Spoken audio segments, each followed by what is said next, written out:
Hello मेरे प्यारे बच्चों, आपके अपने YouTube चैनल पीके क्लासेस 92 में आपका हार्दिक स्वागत है। दोस्तों, आज का जो हमारी वीडियो है वह है यूपी पेट का 2025 यानी कि जो आज के दिन में पेपर यानी कि सुबह के मॉर्निंग शिफ्ट में जो पेपर हुआ है, पहला पेपर 6 सितंबर 2025 को। तो आज की जो परीक्षा हुआ है उसमें हम 5 क्वेश्चन रीजनिंग के आए हुए हैं। आज हम उस पर डिस्कस कर लेते हैं, जिसमें क्वेश्चन नंबर पहला आप देख पा रहे हैं कि यदि 1 जनवरी 2001 को सोमवार था तो 31 दिसंबर 2001 को सप्ताह का कौन सा दिन था। ठीक है, तो बच्चों ये जो वर्ष दिया हुआ है यह एक सामान्य वर्ष है। कैसा है? सामान्य वर्ष। तो बच्चों सामान्य वर्ष में साल का जो पहला दिन होता है, ठीक है, साल का पहला दिन और साल का आखिरी दिन यानी कि अंतिम दिन, दोनों दिन ही क्या होते हैं, वो समान होते हैं। समझ पा रहे बात को? दोनों दिन क्या होते हैं, समान होते हैं, उसमें कोई बदलाव नहीं होता। लेकिन जब अधिवर्ष होता है, कोई लीप वर्ष होता है, अधिवर्ष को हम कहते हैं लीप वर्ष, ठीक है ना, यानी कि लीप ईयर। तो जब अधिवर्ष होता है तो उसमें साल का जो पहला दिन होता है, ठीक है, साल का पहला दिन और साल का अंतिम दिन, दोनों में एक दिन बढ़ जाता है। कितना दिन बढ़ता है? एक दिन बढ़ जाता है। ठीक है, एक दिन यहाँ पे हमें क्या करना होता है, बढ़ा देना होता है। ठीक है, तो यहाँ पे देखिए 1 जनवरी 2001 है, जिसमें सबसे पहला दिन है सोमवार। तो 31 दिसंबर 2001 को पूछा जा रहा है, तो 31 दिसंबर 2001 को भी क्या हो जाएगा, सोमवार हो जाएगा, यानी कि सेम दिन होता है, वही दिन। ठीक है, तो सामान्य वर्ष में साल का पहला दिन और अंतिम दिन समान होता है, इस बात को याद रखिएगा।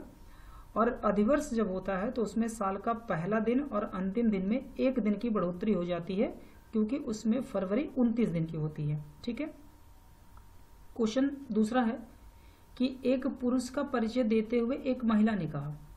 तो बच्चों ये है पुरुष, ठीक है, और इस पुरुष का परिचय देते हुए एक महिला कहती है, ठीक है, ये महिला है।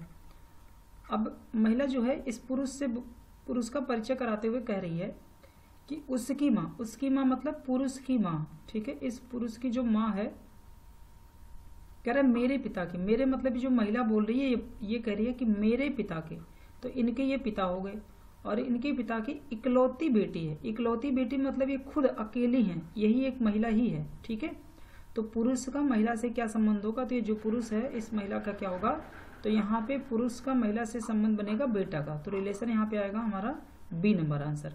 क्लियर है? क्वेश्चन हमारा तीसरा है कि निम्नलिखित में से सर्वथा भिन्न ज्ञात कीजिए। तो पारा, उसके बाद दिया है लोहा, चांदी और सोना। तो बच्चों यहाँ पे आंसर होगा पहला, यानी कि पारा। पारा जो है ये क्या है, यह द्रव्य है, और लोहा, चांदी, सोना ये तीनों ही क्या है, ठोस अवस्था में होते हैं, इसलिए विकल्प इसका आंसर हो जाएगा ए नंबर। क्वेश्चन हमारा अगला है कि मुकेश सुरेश से लंबा है। तो बच्चों यहाँ पे देखिए मुकेश जो है यह सुरेश से लंबा है, ठीक है, लेकिन राकेश से छोटा। तो बच्चों यहाँ पे जो लेकिन लगा हुआ है यह मुकेश के बारे में कहा जा रहा है। ठीक है, तो जो मुकेश है वह राकेश से क्या हो जाएगा, छोटा हो जाएगा, तो यहाँ पे आ जाएगा राकेश। इसके बाद कह रहा है कि राकेश हरीश से लंबा है। तो बच्चों यहाँ पे देखिए कि राकेश जो है यह हरीश से लंबे हैं, लेकिन यहाँ पे लेकिन शब्द लगा है, लेकिन अमर से छोटा। अब लेकिन जो होता है वो राकेश की लगा हुआ है पहले व्यक्ति के लिए, तो लेकिन अमर से छोटा, तो अमर यहाँ हो जाएगा और अमर से छोटा है राकेश। उनमें से सबसे छोटा कौन है? तो बच्चों सुरेश और हरीश के बारे में कोई इन्फॉर्मेशन नहीं है कि सुरेश हरीश से बड़ा है या हरीश सुरेश से बड़ा है, तो यहाँ पे कोई ऐसी इन्फॉर्मेशन नहीं है, इसलिए सबसे छोटा बता पाना मुश्किल है। तो इस पे जो आंसर बनेगा वो हमारा डी नंबर हो जाएगा, निर्धारित नहीं किया जा सकता। तो यहाँ पे देखिए डी नंबर में दिया है कैन नॉट बी डिटरमाइंड, तो ज्ञात नहीं किया जा सकता, विकल्प हमारा डी आंसर सही हो जाएगा। ठीक है, अंतिम क्वेश्चन है 5वां।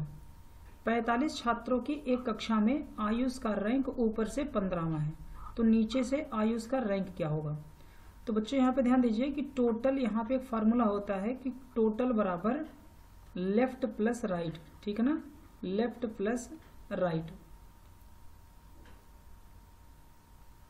टोटल बराबर लेफ्ट प्लस राइट और -1 होता है। अब इसी फार्मूले पर सारे क्वेश्चंस लगाए जाते हैं। ठीक है, तो एक व्यक्ति की पोजीशन जिसमें कुल छात्रों की संख्या दे रखा है और आयुष की रैंक जो है वो ऊपर से दिया हुआ है और नीचे से पूछ रहा है, तो हमें क्या करना है, यानी कि लेफ्ट बराबर यहाँ पे टोटल +1 कर देंगे और माइनस कर देंगे राइट। अब हमारी वैल्यू आ जाएगी, ठीक है। तो 45 विद्यार्थियों की संख्या है, तो 45 में 1 बढ़ा देंगे, हो जाएगा 46, और 46 में से हमें क्या करना है, माइनस कर देना है 15। हमें दूसरे साइड यानी कि ऊपर से पोजीशन को घटाएंगे तो नीचे से आ जाएगी। तो 46 में से हमें क्या करना है, 15 घटा देना है।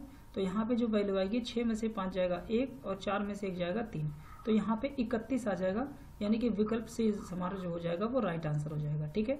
तो रीजनिंग में देखिए 5 क्वेश्चन आए हुए थे और सबसे आसान प्रश्न थे, कोई रीजनिंग में टफ था ही नहीं क्वेश्चन, ठीक है। तो जीएस के कुछ क्वेश्चन थे, हम लोग डिस्कस करेंगे टॉपिक वाइज। फिलहाल मैंने 5 क्वेश्चन रीजनिंग के आपको बता दिए हैं। अभी जैसे सेकंड शिफ्ट का आएगा तो सेकंड शिफ्ट के भी हम 5 क्वेश्चन रीजनिंग के कंप्लीट कराएंगे, ठीक है। तो मिलते हैं नेक्स्ट वीडियोज में। वीडियो देखने के लिए आपका बहुत बहुत